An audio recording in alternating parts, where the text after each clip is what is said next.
to Parallel Journeys, A Message to the Next Generation, number 1692, June 21, 2026, Gerald C. EclaireMD Foundation, category, Self-Reflection. Introduction. Looking back on a lifetime of learning, recently, I noticed an interesting similarity between two very different periods of my life. One occurred in the high-technology industry from 1980 through 2002, spanning a total of 22 years.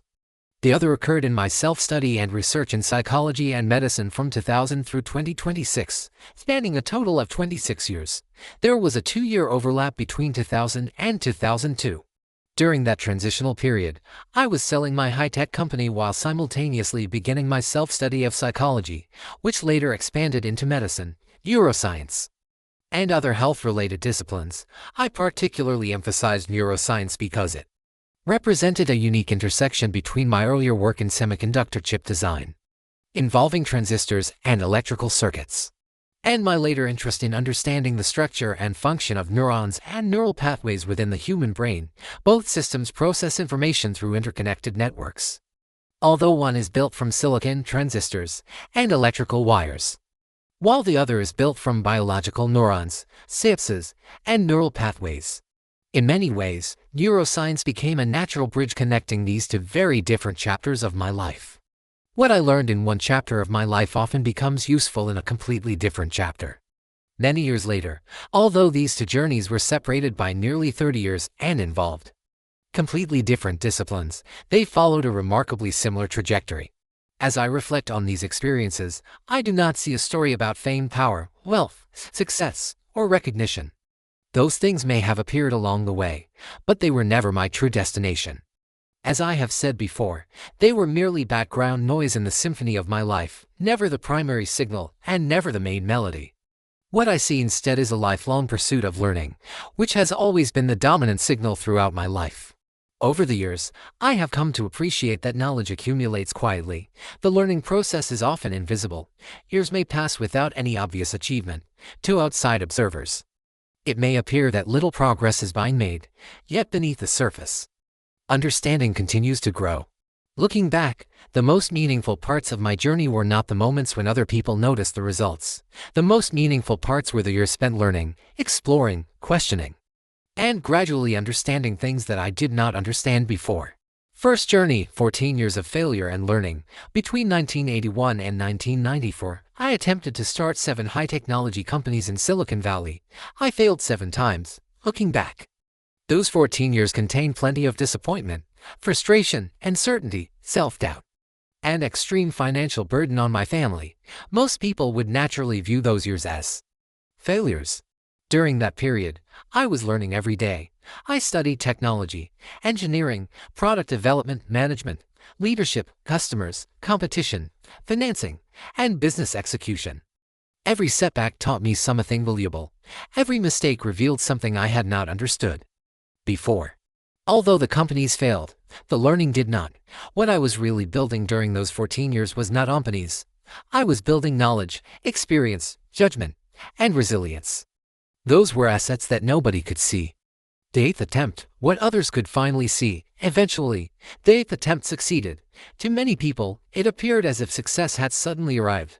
In reality, what they were seeing was the visible result of 14 years of failures and persistent, invisible preparation.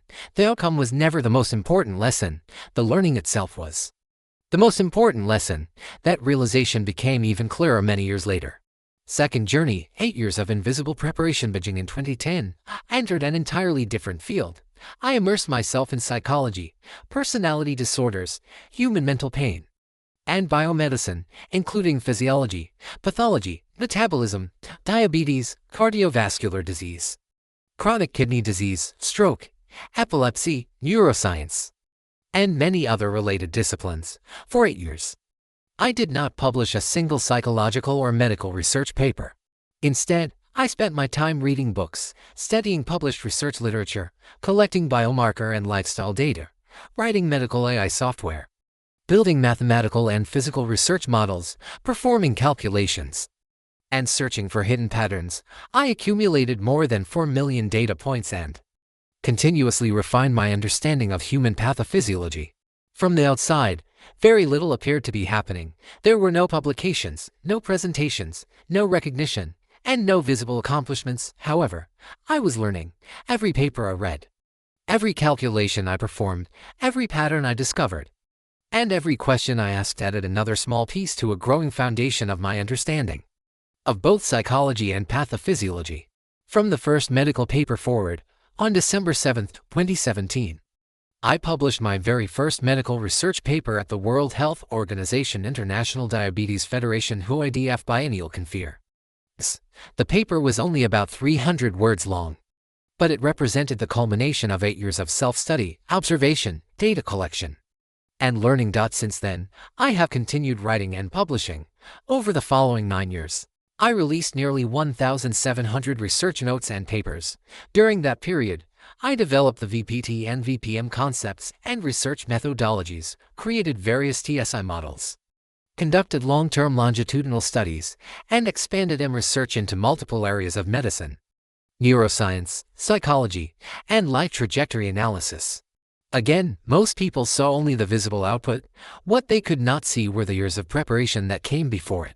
The hidden pattern behind both journeys, when I compare these two chapters of my life, covering a long period of 46 years from 1981 through 2026, I do not see a simple story of failure followed by success. Instead, I see a pattern that repeated itself: learn more, keep learning, never stop learning.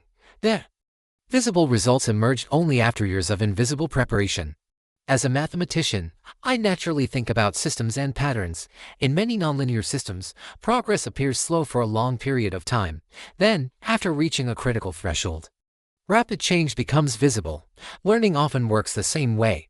Knowledge accumulates quietly, until one day the accumulated understanding begins to produce visible results.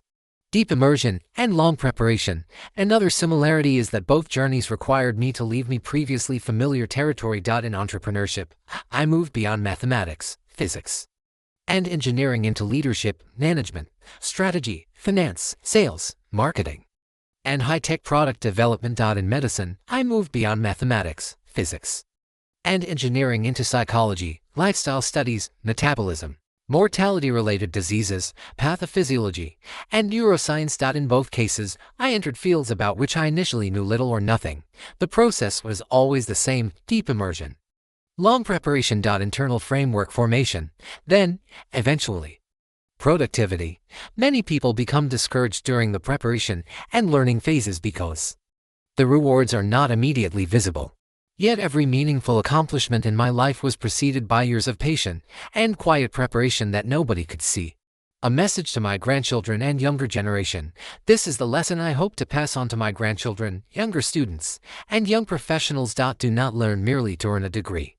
A degree is something you show to other people. Knowledge is something you keep for yourself. Do not learn merely to impress others. Do not learn merely to make money. Learn because knowledge expands your world. Learn because curiosity makes life interesting. Learn because understanding brings meaning. The world often celebrates outcomes. It celebrates titles, awards, promotions, wealth, and recognition. Those things come and go. Knowledge stays with you. Nobody can take it away. Knowledge is the ultimate power, not because it gives us control over others, but because it helps us better understand ourselves, the world around us, and the challenges we face throughout life. The greatest reward in my life did not come from external achievements. It came from understanding something today that I did not understand yesterday. It came from discovering a new idea, recognizing a hidden pattern, connecting to seemingly unrelated concepts, or finding a better explanation for a difficult problem. Even today, that feeling remains one of life's greatest joys. Never give up on learning. Most importantly, never give up when progress seems slow. Learning and growth are often invisible. The roots of a tree grow underground long before the tree rises above the surface. Looking back, I no longer see those early years as failures. I see them as necessary periods of preparation and learning. Without those years, everything that followed would have been impossible. Conclusion: a lifetime of learning. If there is one lesson I have learned from both of these journeys, it is this: a lifetime of learning is not preparation for life. It is life itself. Keep learning. Keep exploring. Keep asking questions. Keep pursuing your curiosity. The destination is uncertain, but the learning itself is always worthwhile. And no matter how old you become, never stop learning. This content is provided for educational reference only and does not constitute medical advice. No doctor-patient relationship is created. You may share this summary freely, but it must not be altered, edited, or republished as your own. All intellectual property rights and copyrights for this article and its related materials belong to the author, Gerald C.